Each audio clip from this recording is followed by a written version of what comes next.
welcome to Americans Learn. My name is Lauren, and today I am looking at a part 2. This is how inbred were the Habsburgs. This is the Austrian line. The Austrians lasted a pretty long time, from what I recall. Surprisingly so. But they lasted a while. They were powerful through World War I believe, or at least they were in charge. That is my vague recollection of that. Like I said, it's been a while since I've studied European history with any kind of real attempt to remember it. But I did part 1, learned about the Spanish guys. I remembered about the Habsburg chin. I don't remember hearing about that as much with the Austrians. I remember that being a Spanish trait, but we'll find out if I'm right about that. This is a longer video, so let's begin. How inbred were the Habsburgs? Oh, right, we take a drink every time she says Part that. 2, the Austrian Line. Royals throughout history are notorious for inbreeding, but the European royal family, by far the most infamously incestuous, are the Habsburgs. The royal house of Habsburg ruled Spain from 1506 to 1700 and held the Holy Roman Empire from 1452 until 1806. These two branches of the family volleyed brides back and forth like ping pong balls. They were oblivious to all the havoc this incest was Well, this guy looks like he used Kylie Jenner's lip plumper, huh? playing on their genetics. The tragic results were numerous family members with mental illness, intellectual disability, vulnerability to disease, and a famously unusual countenance, which became known as the Habsburg jaw. In last week's video, I covered the science behind why inbreeding is so dangerous to the health of offspring. And we met the Spanish line of the Habsburg royal family, which came to a crashing end in 1700 with the death of Charles II, the most notoriously inbred Habsburg. Today, we'll examine the other half of the family, the Austrian Habsburgs, who had a tendency to provide brides to their Spanish cousins and had several inbred rulers of their own. But first, let's take a look at the social and political reasons why the Habsburgs were doing all this inbreeding. How far they went? The science of like genetics was not explored until the mid-1800s by Austrian abbot Gregor Mendel. Before then, the connection between inbreeding and illness was unknown. Nonetheless, most cultures around the world consider incest taboo. The Catholic Church even had rules against consanguinity, or marrying people who were too closely related.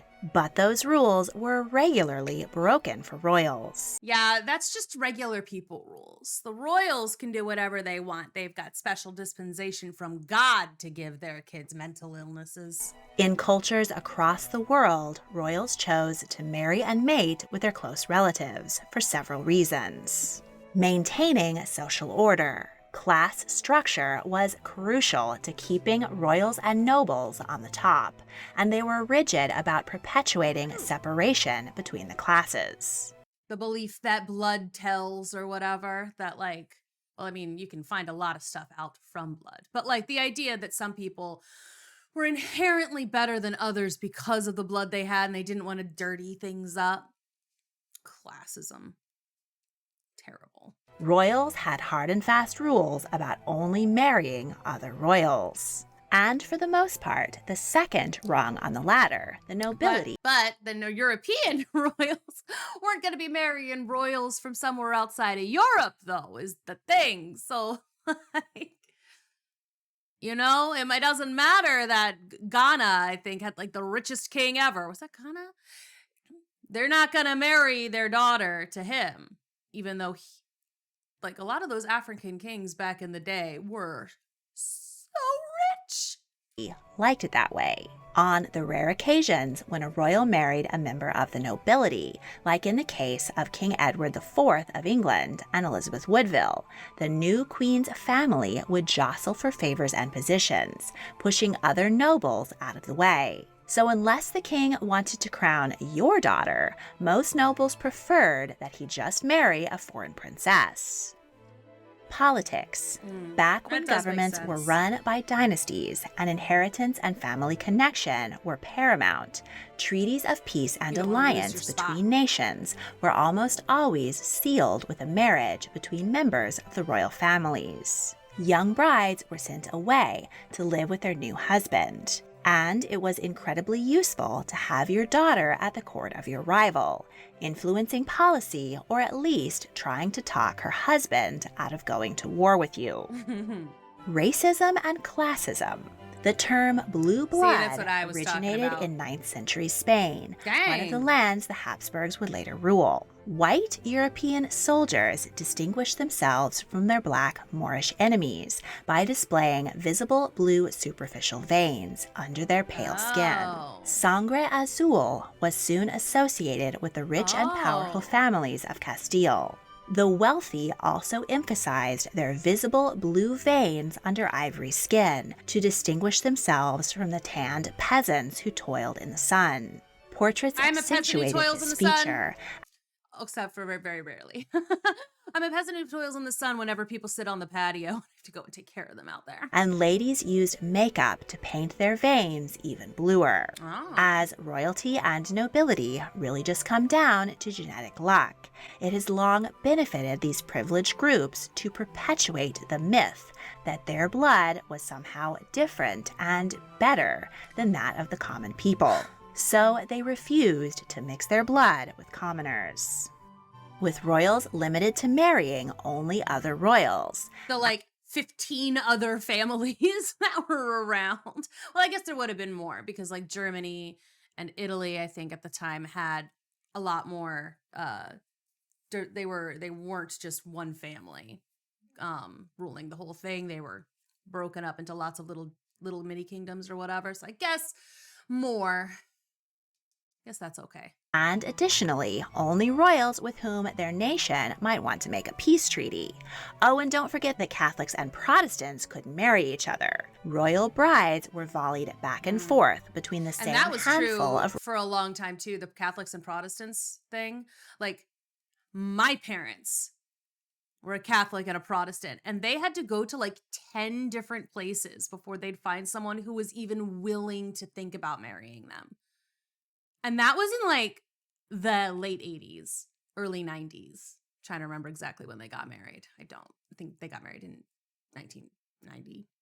Anyway, the point is, even like then, even as little as 30 years ago, Catholics and Protestants, it's a problem. royal families, generation after generation.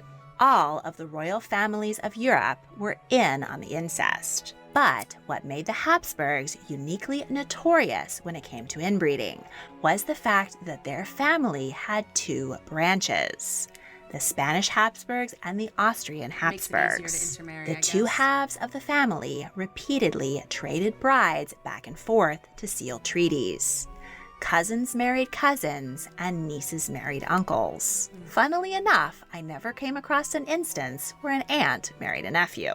Oh. The Habsburgs had one other unique reason for favoring incest: dynastic insurance. Both I feel like that makes sense. I feel like it makes sense that the aunt would not marry the nephew because the whole point is to pop out them kids, right? So it's like you wouldn't necessarily, I mean, it's possible to have a aunt who is actually younger than her nephew, depending on times and when people got married or whatever. But the idea being you would marry the younger one. Like the girl has to be younger, so she's more likely to have more children. So it makes sense that they would not necessarily be having aunts marrying nephews very often. unique reason for favoring incest: dynastic insurance. Both branches of the Habsburg dynasty were often short of male heirs because of the inbreeding. and as their inheritance laws allowed the descendants of women to inherit the throne, it was important that those descendants also be Habsburgs. In particular, older daughters of Holy Roman emperors were often married to Spanish Habsburgs. That way, if none of their brothers survived to inherit the imperial throne, one of their sons could, and the next emperor would still be a Habsburg. Philip IV of Spain failed to follow this rule and arranged for his daughter, Maria Theresa, to be married to Louis XIV of France. When his last son, Charles II, died, Maria Theresa's son, Louis de Bourbon, was the rightful heir to the Spanish throne. The Habsburgs tried to claim it back, and the result was the War of Spanish Succession. The Habsburgs lost the war and the Spanish throne.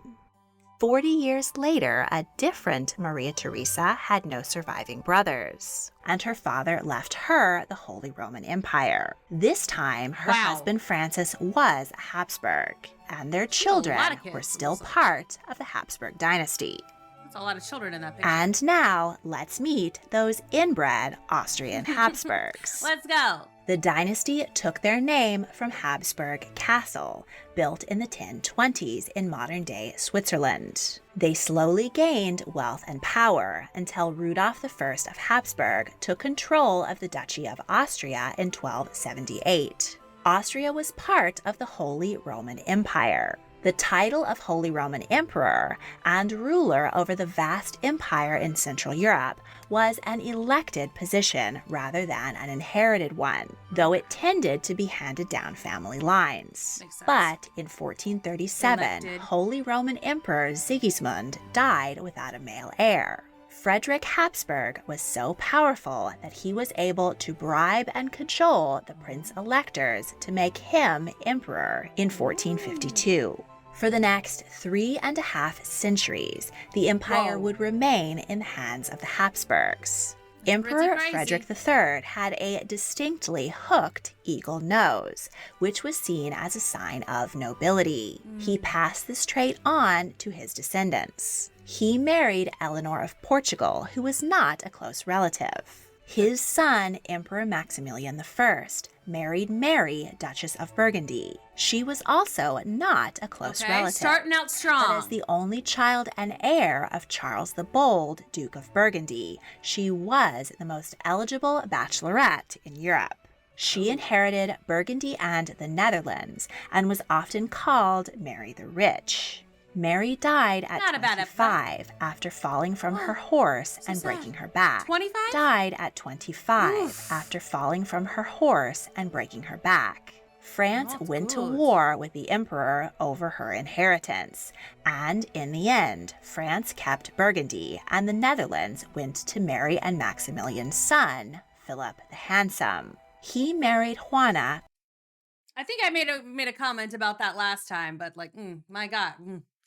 Standards have changed. Maybe this is just a bad angle on him. Queen of Castile, and as her husband became the first Habsburg monarch in Spain. Juana was the product of a union between second cousins, Ferdinand II of Aragon and Isabel I of Castile. She suffered from bouts of serious mental illness. When Philip died at 28, she refused to have him buried and slept. See, this picture makes him look handsome. Slept next to his corpse for weeks. Their son, Charles, inherited both Castile and Aragon from his mother, and the Holy Roman Empire from his grandfather, Maximilian I.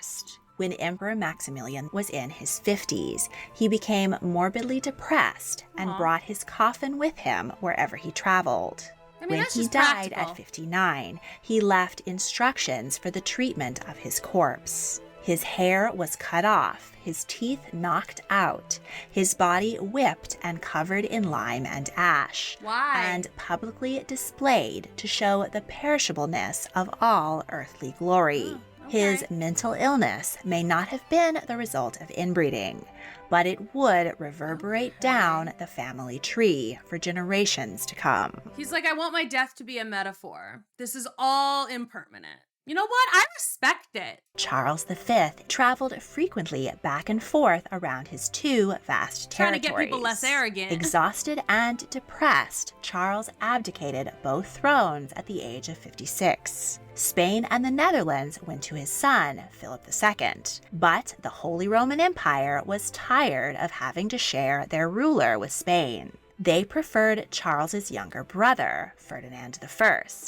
After a prolonged family feud, it was decided that the Habsburg holdings would be divided. Ferdinand I was married to Anna Jagiellonica, daughter of the King of Bohemia and Hungary. This union with a local royal family was a big part of why Ferdinand was so popular in the empire. Good for him. The effects of inbreeding had already cost the Habsburgs a number of babies and children, and the line of succession was dangerously short. Anna's infusion of fresh DNA in the form of 15 offspring, all but 2 of whom survived childhood, gave the Habsburg dynasty a much-needed boost. Their eldest genes son, Maximilian Crazy. II, became Holy Roman Emperor after his father. He was plagued by ill health throughout his life. He married his first cousin, Charles V's daughter, Maria of Austria, and they had 16 children, 9 of whom reached adulthood. That's still crazy stats. Wow, this poor woman. These poor ladies with this, like, double-digit children. Although Anna, though, 15 and only 2 of them died, that's crazy. I feel like the 9 surviving out of 15, that is more common for the period, right? Their eldest daughter, Anna, became her uncle, Philip She's II pretty. of Spain's 4th wife. That's gross. Eldest surviving son became Emperor Rudolph II. Okay, He was look at him. fascinated by art and science, but wasn't And much of a pastries. ruler. He never married, but took numerous lovers, both male and female, and good for fathered him. dozens of illegitimate children. One of his sons, good for Don him. Julius, brutally murdered a young woman and Ugh. mutilated her corpse. Ugh. The emperor became notorious for this and for his sexual appetites and erotic art collection. His unpopularity allowed his brother, Matthias, to overthrow him. He was a bisexual Unfortunately, icon. he wasn't a very good ruler either and caused political chaos. At 54, But I guess he didn't have a kid who did that. And no one found his porn collection. he married his 26-year-old cousin, Archduchess Anna of Austria, but they didn't have any children. When Matthias died, the throne passed to his cousin, Ferdinand II.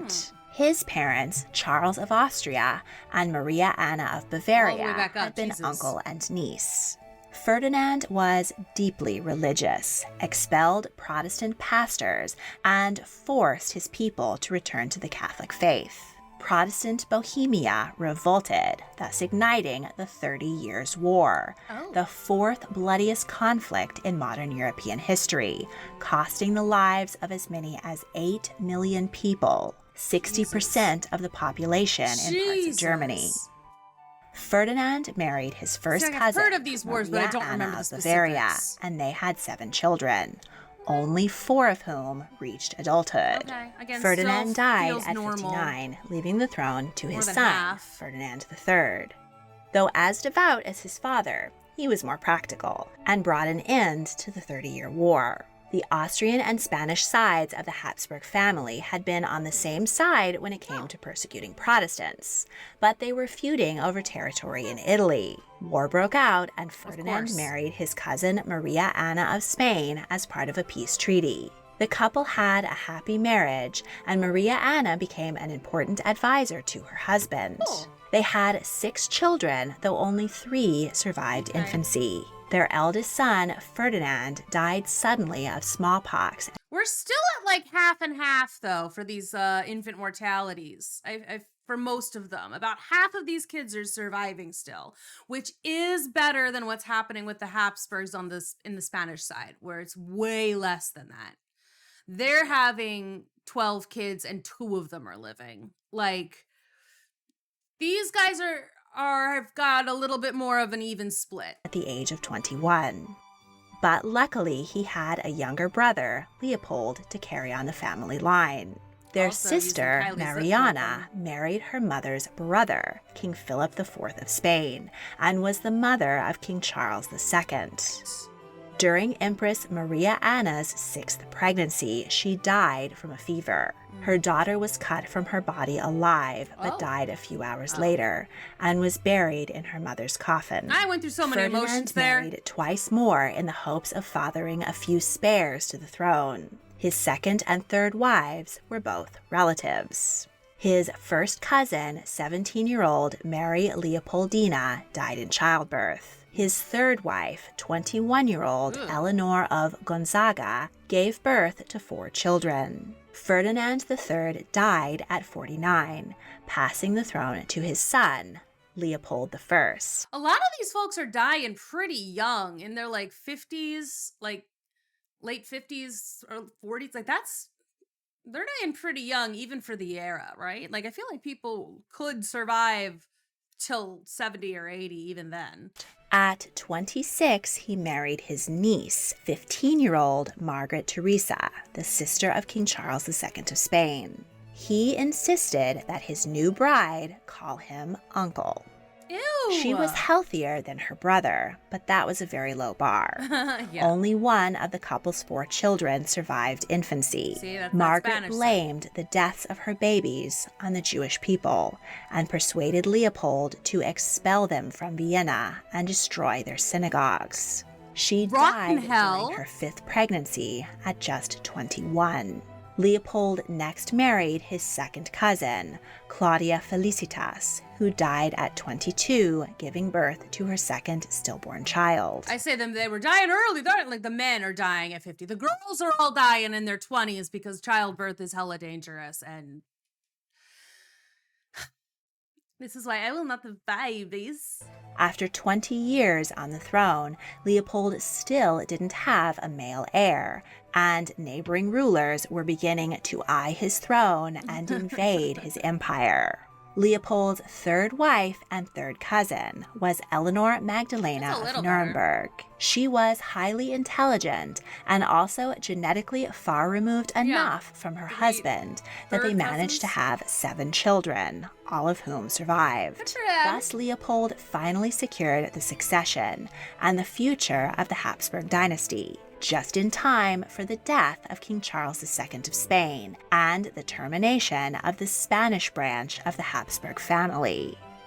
Leopold died at 65. His son, Joseph I, married Wilhelmine Amelia of Brunswick-Lüneburg. She was not a close relative, See, this is but why they he survived was longer. inbred enough for both of them.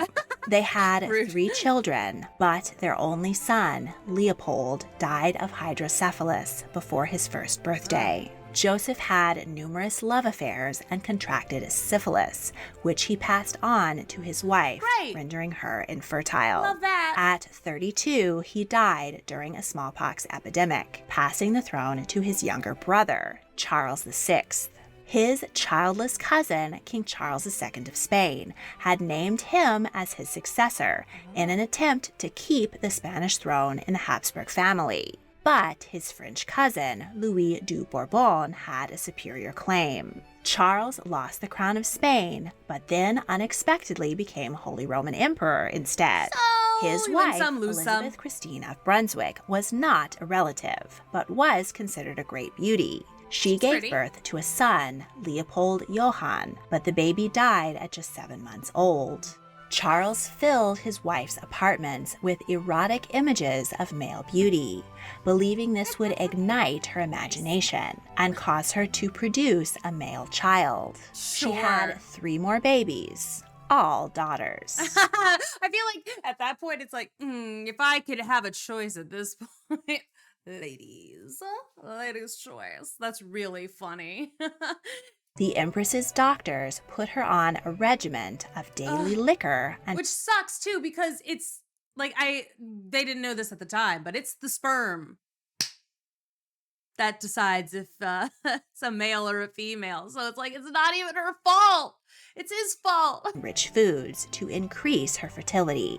These remedies caused her to become obese and ruined her health. With no sons, Charles spent his She's final pretty years trying to secure the reign of his daughter, She gives Ciri, or whatever her name is, from The Witcher. That's what this girl reminds me of. Maria Theresa.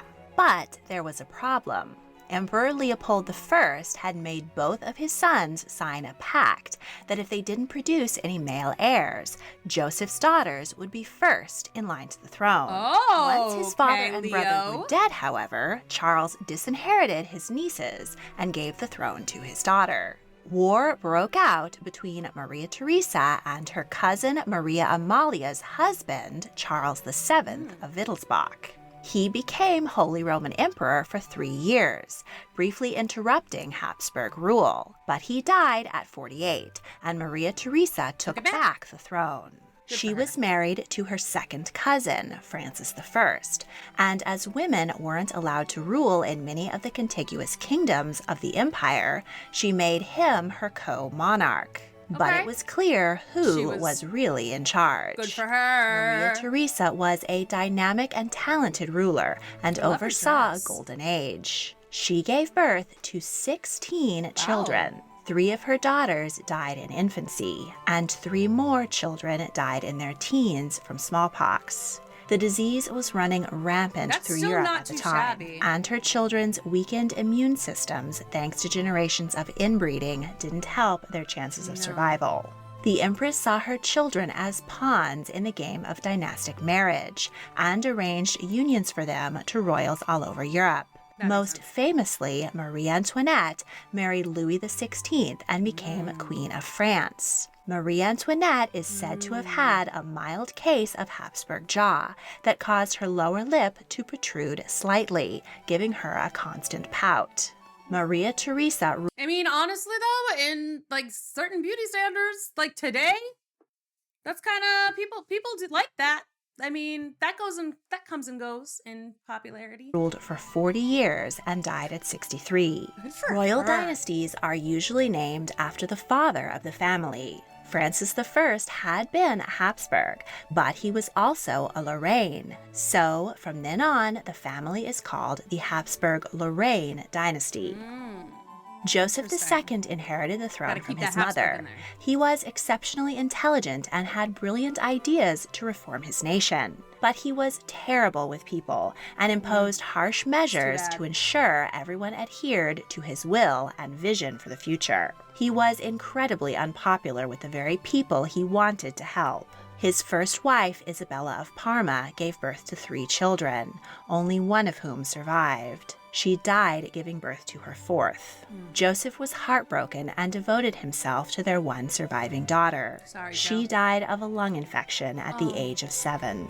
The emperor was pressured to remarry, but wife number 2, Maria Josepha of Bavaria, died of smallpox 2 years after the wedding.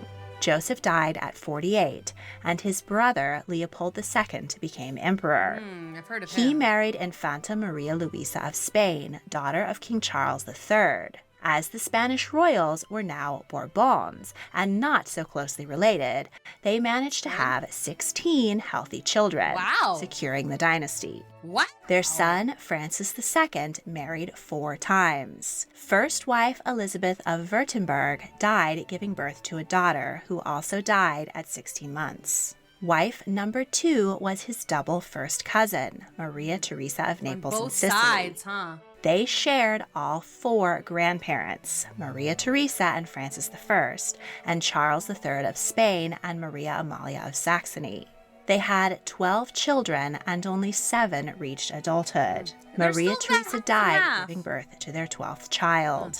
Francis married again to another first cousin, Maria Ludwiga of Austria-Este, and then to a non-relative, Caroline Charlotte Auguste of Bavaria, both of whom died without children. During Francis's reign, the French rose up against his aunt and uncle, Marie Antoinette and Louis XVI of France, and beheaded them. After the Revolution, General Napoleon Bonaparte seized control of France and named himself emperor. He set his sights on expansion and invaded his neighbors, including the Holy Roman Empire. Francis joined with the UK, Russia, and other European powers in an attempt to stop Napoleon's conquests. But in 1806, the coalition was defeated. Napoleon demanded that Francis abdicate, which he did, ending the Holy Roman Empire after 1,000 years of dominance over Central Europe. Francis was also forced to give his daughter, Marie Louise, to Napoleon in marriage. Francis was no longer Holy Roman Emperor. He looks like Bill Nighy. Like, doesn't he though? But he was still ruler of Austria, which had been the Habsburg birthright since 1278. As he had gotten used to the title, he upgraded himself from Archduke to Emperor of Austria. He died at 67, passing the throne to his son, Ferdinand I. Because he was the result of a union between double first cousins, he suffered from hydrocephalus, neurological problems including epilepsy, and a speech impediment. His intellectual disability and his 20 seizures a day made him unable to rule effectively, and a regency council was appointed to run the empire. Nevertheless, he was married to Maria Anna of Savoy, Sorry, Maria. not a relative. The court physician considered it unlikely that he would be able to consummate the marriage. When he tried, he had 5 seizures. Not a great wedding night. Not a great start. Ferdinand is best remembered for his command to his cook. When told he could not have apricot dumplings because apricots were out of season, he said, "I am the emperor and I want dumplings." In 1848, revolutions broke out all over Europe, with people demanding an end to monarchy. When told of the revolts in Vienna, the emperor responded, "But are they allowed to do that?" Suddenly having an You can't do that. It's illegal. It's illegal to have a rebellion. You can't do it. unstable and demanding emperor who didn't actually do any ruling was not such a good look for the establishment. No. Ferdinand was told to abdicate in favor of his 18-year-old nephew, Franz Joseph I. Ferdinand retired to Prague Castle and lived to the age of 82. Wow. Franz Joseph I was a shy and dithering man and was controlled by his mother, Sophie of Bavaria. She wanted him to marry one of her nieces, so he wed his first cousin, Elizabeth in Bavaria. The empress, known as Sissy, was a beauty and style icon. Yeah, damn straight. First daughter, Sophie, died at 2, but they went on to have 2 healthy daughters and a son. Honestly, a lot of these portraits of the ladies they've been very beautiful. A lot of the men have been, yikes. But a lot of these girls, quite pretty. Their son and heir, Rudolph, married Princess Stephanie of Belgium, but he was unhappy in the union. He died in a suicide pact with his mistress, Mary Vatsira, at his hunting lodge. Franz Joseph's next heir was his nephew, Franz Ferdinand. He was the product of a union between second cousins, Archduke Karl Ludwig and Maria Annuncia of Bourbon, two Sicilies. This generation of Habsburgs, wed in the 1850s, would be the last to bind themselves in incestuous marriages. Around the same time, Austrian abbot Gregor Mendel was conducting experiments and established the rules of heredity. His groundbreaking work on genetics was beginning to get out and reveal to the Habsburgs and other royal families the terrible mistakes they had made by choosing to inbreed. From the late 1800s on, young royals began to look outside of their own family trees for marriage partners. But centuries of established royal dogma made this difficult. Franz Ferdinand fell in love with a commoner, Sophie Hottek, but he was forbidden to marry anyone less than a royal. He had to renounce their future children's rights to the throne before he was allowed to wed Sophie. But the Habsburgs couldn't shed their languid genetic legacy so easily. Franz Ferdinand inherited a dose of the mental illness that had long plagued the Habsburgs. He was angry, violent, and reckless. He was fond of hunting and shot some 270,000 animals in his lifetime. His vision for the future of the empire was one of consolidated power in his hands. He saw Slavs and Jews as less than human and referred to the Serbs as pigs. Many of the people he would one day rule over were dreading his ascension, including a young Bosnian Serb, Gavrilo Princip, who someone should really just, shoot him maybe in the head. Assassinated Franz Ferdinand and Sophie in 1914. The death of the Habsburg heir was the spark that ignited the powder keg of growing tensions between the great European powers, exploding into World War I. Emperor Franz Joseph died in 1916, age 86, in the midst of the war. The throne went to his great-nephew, Charles I. Wow, all the way He down. ruled for 2 years, but when Austria and the Central Powers lost World War I, he was forced to abdicate. The Austro-Hungarian Empire was abolished, and the Habsburgs lost their final throne. Though they no longer reign over any lands, the Habsburg family lives on. But the modern Habsburgs are no longer marrying their relatives. That's The good. current head of the defunct royal house, Karl von Habsburg, married an aristocrat, but not a close relative, Baroness Francesca Thyssen-Bornemisza, in 1993. They have 3 children: Eleanor, a model and jewelry designer, she's Ferdinand, a gorgeous. race car driver, Oh, good and for him. Gloria. With an infusion of fresh DNA over the last few generations, it seems the Habsburgs who survived have managed to put their family's tragic inbreeding past behind them. If you enjoyed this video, please like, subscribe, comment your thoughts, and check out my other royal history videos. If you really want to help, please consider supporting me on Patreon. A link is in the description. All of that. Okay. I'm not sure if that Leopold II that I said I knew I'd heard of him, I'm not sure if he's actually the one I've heard of or not.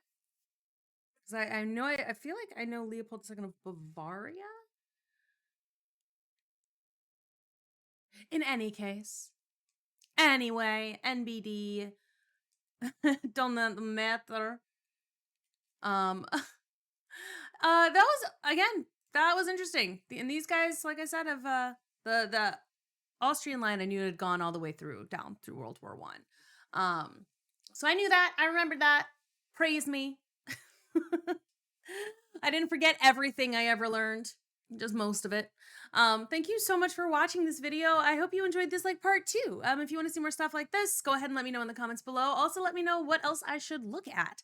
I mean, I know that I've been going through a lot of like paleontology and dinosaur stuff recently over here. But if you want to see more other history stuff, go ahead and tell me. I would love to look at more history stuff. Thank you so much. Don't forget to do the like and then the subscribe and all of that. And I'll see you all in the next one.